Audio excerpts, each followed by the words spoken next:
Hi, Luba.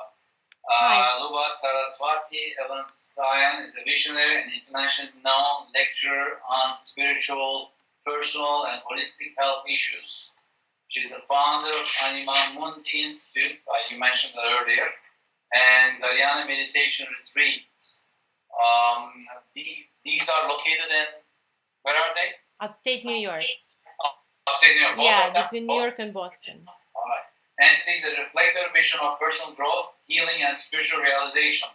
She is the author of 2 books, Healing the Broken Heart, Anyone Can Meditate, and 2 plays, When the Gods Are Laughing, and Dreamcatcher. Luba speaks, teaches, and performs at Cosm Chapel of Sacred Mirrors, Burning Man, Berkeley University, and various international art, spirit, and music festivals. She's a graduate from the Tea School of the Arts at NYU. Well, welcome back to NYU. Yeah, thank you. Actually, when I went to NYU in 1997, I created a very rudimentary, primordial PowerPoint presentation on digital chemistry. And I was looking out ever since uh, to see when the silicon networks are going to start merging with neural networks. And here it happened last year. I saw on a TED Talk that there was a woman who had a device attached to her head, wireless device, who was able to move an object on the screen with the focus alone, just with the sheer intent. Now, when she was thinking left, left, right, right, the object on the screen was moving. And that was still kind of not so impressive. But then she thought disappear, and the object disappeared on the screen. And I thought, that's it. This is the beginning of a new era. And here it is. The beginning of new era required a new philosophy. And that's when I found Francesca and posthumanism. So I feel like right now, to me, what the world looks like is it's a time of grand environmental challenges.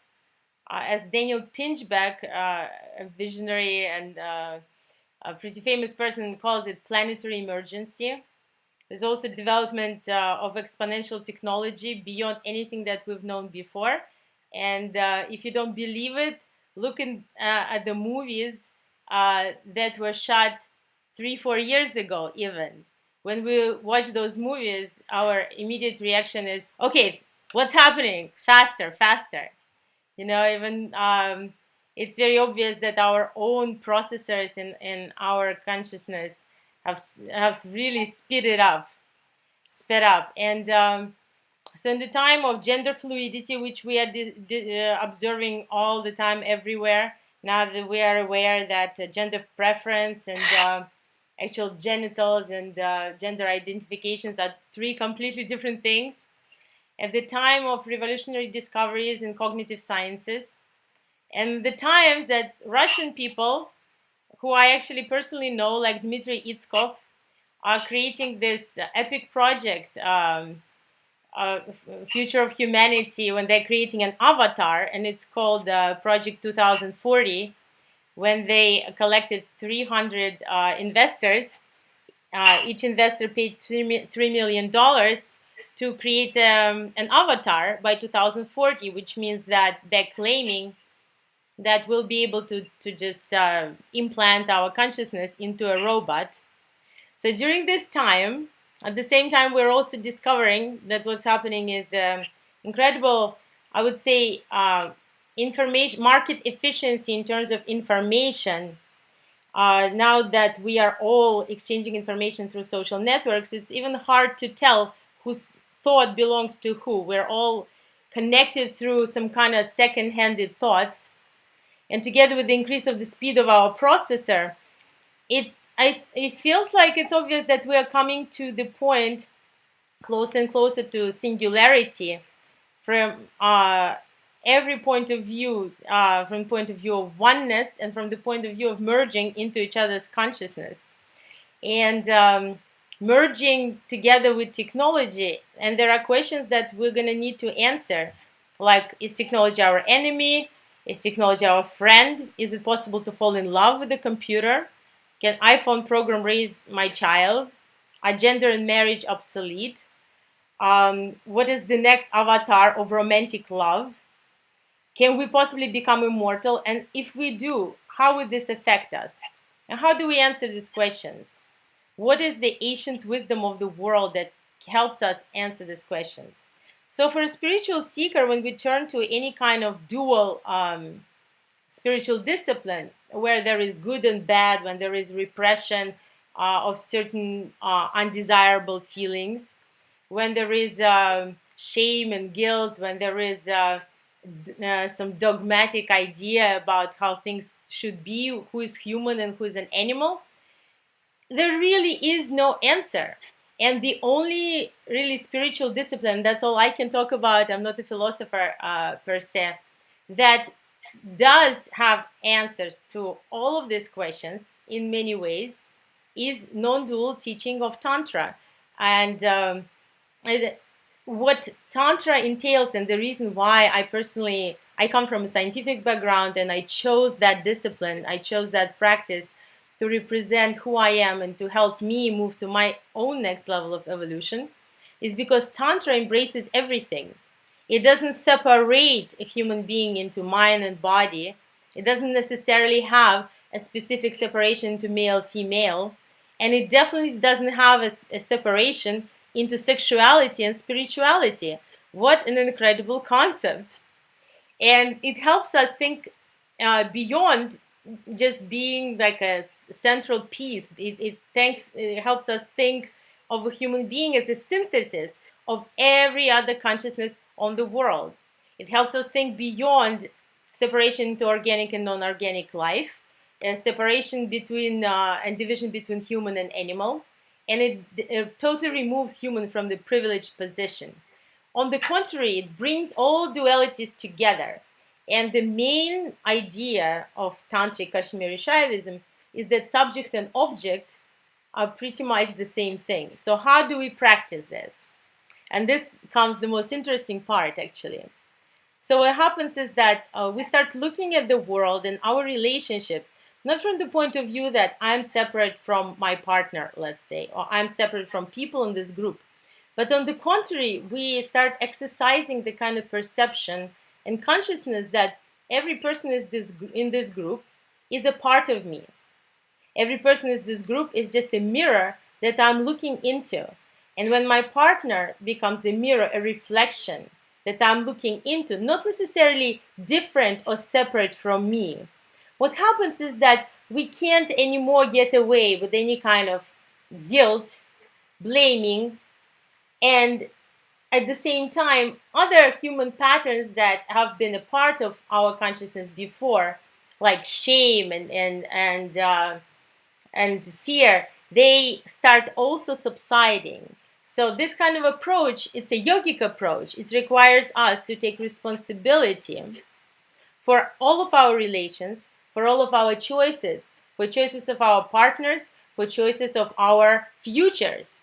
And in a very, very interesting way, we start exercising something which I call in my course discovering oneness. In fact, I have a whole retreat on discovering oneness. And what happens, it's very funny. A lot of people get together and without anything special that's going on, just when every human being is projecting a certain attitude towards all the other mirrors, this attitude of oneness, love, and ecstasy just becomes something that we all share in common, and we feel it on every level, including ecstatic feelings in our body. And so what we learn is that when we are able to touch a stone without any expectation that the stone is going to love us back, when we touch the stone for a really long time, all of a sudden we start learning real unconditional love, and our touch becomes magical. And all of a sudden, we become one with the stone. It's a very deep meditation that has been brought to us by ancient masters. And so, when we think about our merging with technology, Within the tantric approach, what we suggest is to hold technology actually sacred. And what happens, for example, in the ancient science of Ayurveda, and Ayurveda is a 5,000-year-old science, natural science, which was developed in India, which is coming out of Persia. Yeah, I'm almost done. Is that scientists were required to experience love and respect towards the object of their studies before they were able to learn how this object operates, before they were able to learn about the qualities.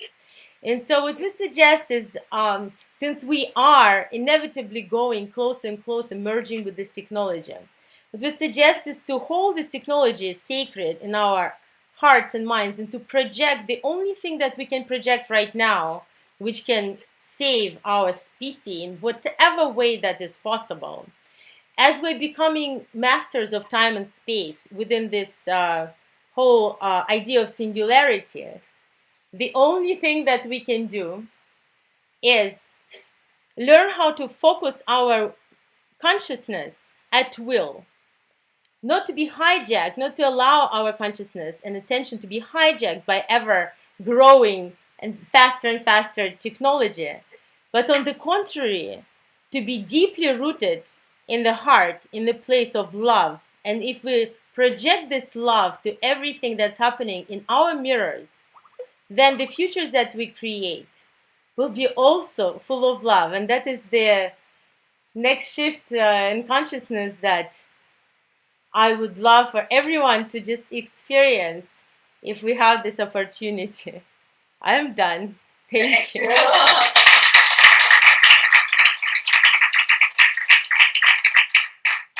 you so much, Luba. Let's open to questions. I have one, but I'm sure there are more. Not yet. Okay, so I have a question for both of you actually, and I think that your presentation were actually related. I think it's very interesting when Yunus before said that science is Apollonian and need more of a Dionysian element, and now you were talking about technology as sacred. So I was thinking to both of you, and I think it would be a nice conversation, how do we achieve that? How do we get more a Dionysian, like, well, you said through art, but now you put it in another spirituality. So I think both of you, like the question would be like, how do we achieve like a more like balanced, like spiritual, like Apollonian, Dionysian technological view of existence?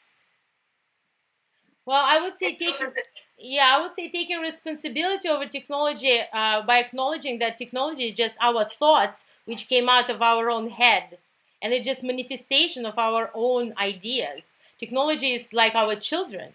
So if we take an approach towards this children, towards this child of humanity, technology, that we can learn from it, like we can learn from our children. It's just our own next generation. It's like our brains inside out that we're observing now.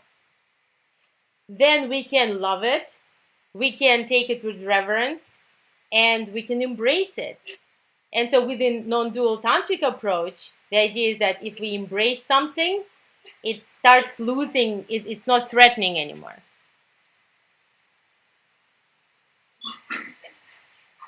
I mean, I see the problem of technology similar to language. Nietzsche's old diagnostics about our conceptual language and its ideas that we need to promote or turn things upside down and promote poetic language, meta, which is actually the origin of the language itself, but we forgot it. Similarly, technology is our invention, but we forgot that it's our invention, and now it's ruling over us, our child, so to speak, and we need to understand it and we need to confront it. So I'm in agreement, but there's more like it's a more direct confrontation. I'm glad you said confrontation. Exactly what I was about to do. With technology, I mean, ideally, it is in some ways born of our thoughts and concepts, but then in history as it rolls out, it's also the product. Science technology studies, massive studies in the last, I guess, 20, 30 years, as a social product, as a product of commercial interests, a product of imperialistic interests, war, I mean, which has been really the whole history of technology from Da Vinci before. That is not so much individual products, and it's too bad he does not need to play this out, but it becomes this collective intention that has very little to do with any individual. And if we make it into a thing, we fetishize technology as a thing rather than all the variety of technologies, we are sort of taking all these children and making it into one child, I guess, and that child can't be handled. And it's not the product of just thought, it becomes the product of, I'm not sure what it becomes, but anyway, it's complicated. It's complicated. And you're playing favorite, right? Pardon? Not just isn't just that they all become one child, but it's like playing favorite for kids. Yeah, and It usually doesn't work either. and it's not really an individual action anymore, it's the action of collectives that have interests that are driven by profit, property, or, I have a question here as well.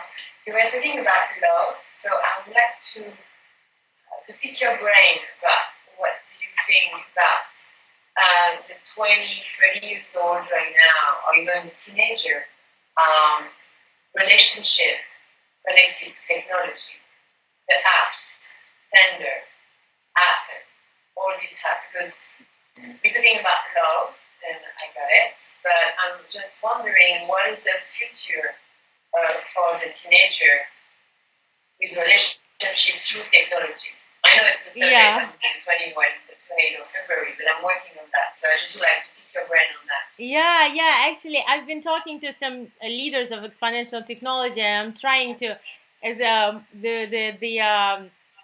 one of the inspirations for my work is bridging between masculine and feminine principle in every way. So what I want to do, I want to bring in the wisdom holders of the earth and create interfaith dialogue from every tradition of wisdom together with the leaders of exponential technology, because they are like teenagers and they are like boys to me for playing in their toys, and sometimes that they are really getting very carried away and getting a lot of power. But at the same time, my belief is that most of them have the best intentions, and sometimes they just don't have enough foresight to see what the possible implications are of things. I want to bring in mothers, like for example, what's happening in exponential technology right now. Most of the world has no idea where we're coming from. Regular mothers who are raising their regular children on their regular iPads and iPods, they're just completely oblivious to the implications of how these children are going to be, let's say, growing up, having Facebook from day zero, having their whole life documented, and none of the photographs of theirs is going to fade out. This is going to be a very different life. And so what I would like to do, I would like to bring that into a dialogue and hope for the best. Thank you so much, Luba. And actually, connected to this, for sure one of the subjects for the Posthuman Society would be Posthuman and education or pedagogy. So that's something that you and Federica and other people interested in that can work. Posthuman education, or Ita, I think he was interested in that too. So that was wonderful. Thank you so unless there is one more question for Luba, otherwise we have to move on because we're almost running out of time. Any more questions? Anything to be clarified? No. Okay, so thank you so much. Thank you. Thank you. I'm actually connecting Luba to the next event. There is another event we are proud to announce, and it's Connie Marchand. He's part of this group. He couldn't make it today because he's also a student there, otherwise you were in the class now. But he completed his documentary, which started very much with our group 1 year ago.